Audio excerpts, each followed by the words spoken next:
The Philadelphia Eagles are looking for revenge this weekend as they take on the New York Giants yet again, and unfortunately, they received a rough piece of news ahead of this matchup. However, I do think it presents a positive and a huge opportunity for another player to finally strike, so we'll talk about that, get a couple reactions from Nick Sirianni and Jalen Hurts, and ultimately discuss a few of the keys for the Eagles to get another win this week and head into the bye at 6-2. All that and more coming up here on A to Z Philly. But welcome on into the show. Listen, man, it's been a long couple of weeks. Eagles got back in the dub column against the Vikings, and it felt good, but something just doesn't sit right about losing to this Giants team. Go back to the beginning of the year. Two of the games that we circled on the calendar as automatic wins were against this team because they stink.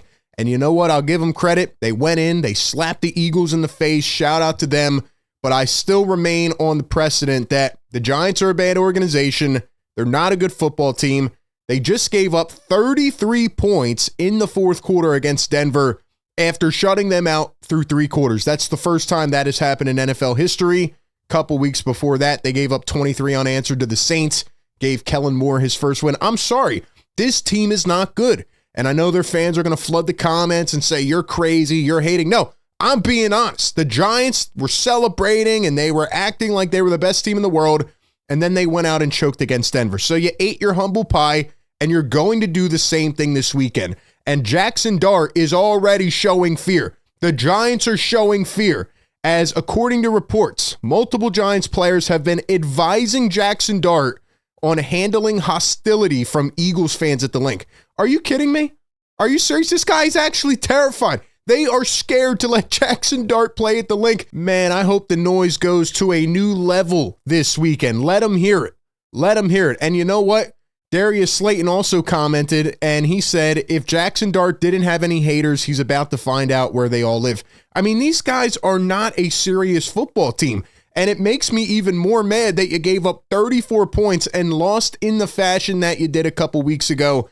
And it is time for the Eagles to get the revenge. I hope Nick Sirianni plays the highlights and the film and all that, and Cam Scadaboo doing backflips in the locker room this week, and I hope he fires these guys up because they need to make it happen. We'll talk about that matchup a little bit later, even though we already pretty much know what they have to do because they just played them 2 weeks ago. But nonetheless, the Eagles will probably have to shift their strategy a little bit this week, as the latest reports coming out of practice are that A.J. Brown is not practicing yet again today. He has not practiced all week.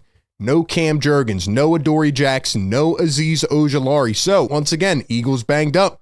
They're going to be missing some players. But before we talk a little more about A.J., just want to highlight that Jalen Hurts was asked about A.J. Brown's post that we discussed a few days ago, and he said, yeah, I've seen them in prep. He was asked if he's ever confused by them. Quote, I just keep my focus on the collective. So it doesn't sound like Jalen was shutting it down like, no, I don't look at it. I don't keep the noise out. He definitely sees what's going on. But again, hopefully that doesn't create any awkward stuff in the locker room. And that's why I said a few days ago, there's no point to keep doing it. Even if there was no malicious intent, just stop. It creates unnecessary drama. So nonetheless, Jalen Hurts is ready to go, but A.J. Brown is not practicing. And according to Nick Sirianni today, he says that he's not sure if A.J. will play on Sunday, but he did say he's confident A.J. could play even if he didn't practice all week. Now, to be honest, Nick Sirianni never gives a lot of input anyway in these press conferences, but there's no way A.J. is going to play on Sunday if he did not practice all week. So I would say at this point, 90 to 95%, A.J. Brown will not be in the game against the Giants. Doesn't matter. I don't think it should. I honestly don't. You go back to the Giants game a couple weeks ago. They were playing with backup wide receivers. They were playing with cornerbacks who stink. Really, the big part of their team is their defensive line, and even they're banged up now. If we go over to the injury report, Brian Burns, who has been one of the NFL sack leaders this year, is dealing with a hip injury. He did not participate in practice yesterday.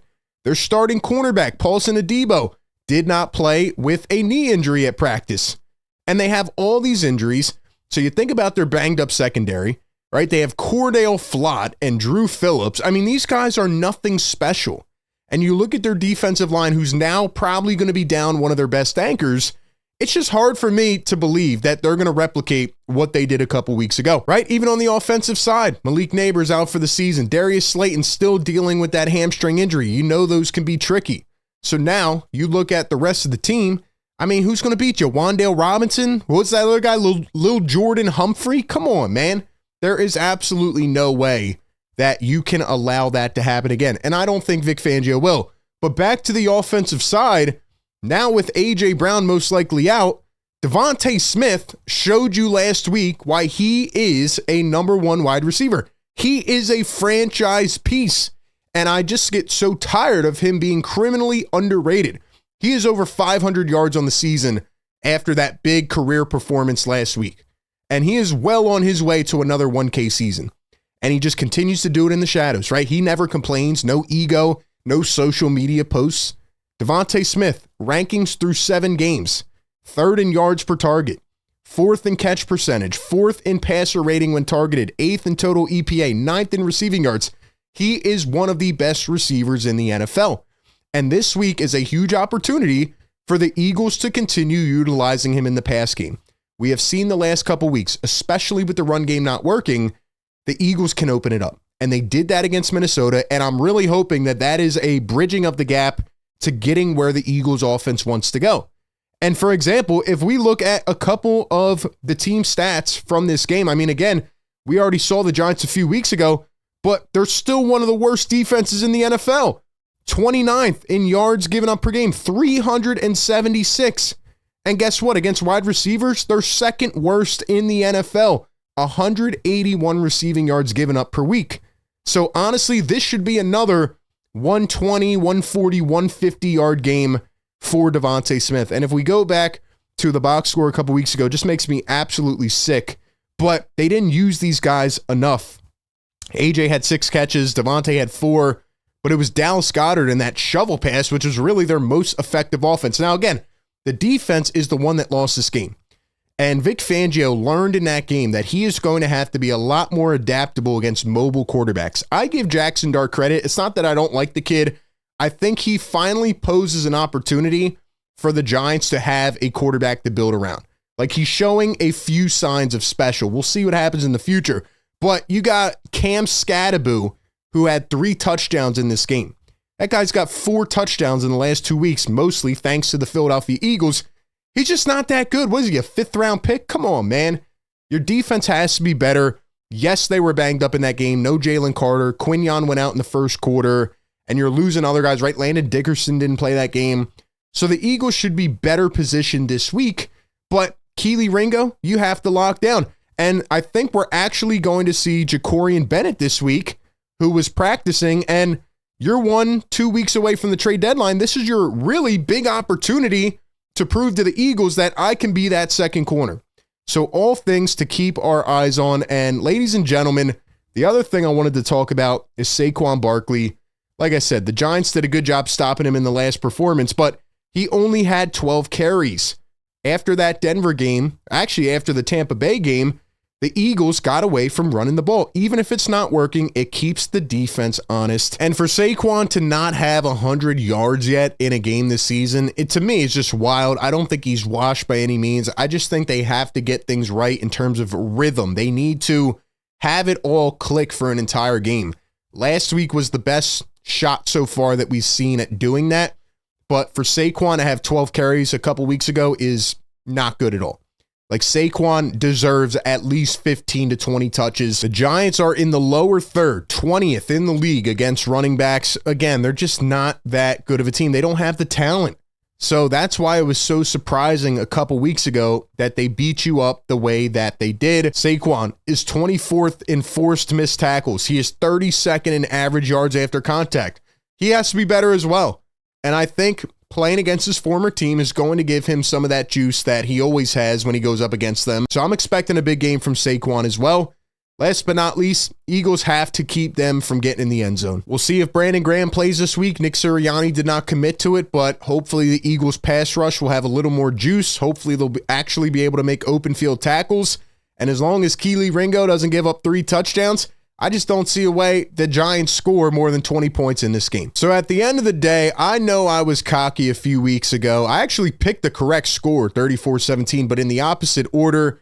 And this time, it will not be the same result. The Giants stink. They are a miserable football team, and the Eagles are going to come out and get their revenge. Saquon Barkley will finally break the 100 rushing yard mark this season against his former team, and most likely in the absence of A.J. Brown, DeVonta Smith will continue his efforts from last week with another monumental performance. He's going up against a passing defense that is second worst against wide receivers. They cannot stop a nosebleed, and this time it will not be Jaxson Dart running all over the field. It won't be that guy in the backfield that looks like a frat brother doing backflips in the end zone. No, it's going to be the Eagles that will be celebrating big time, and the Giants will finally eat their humble pie.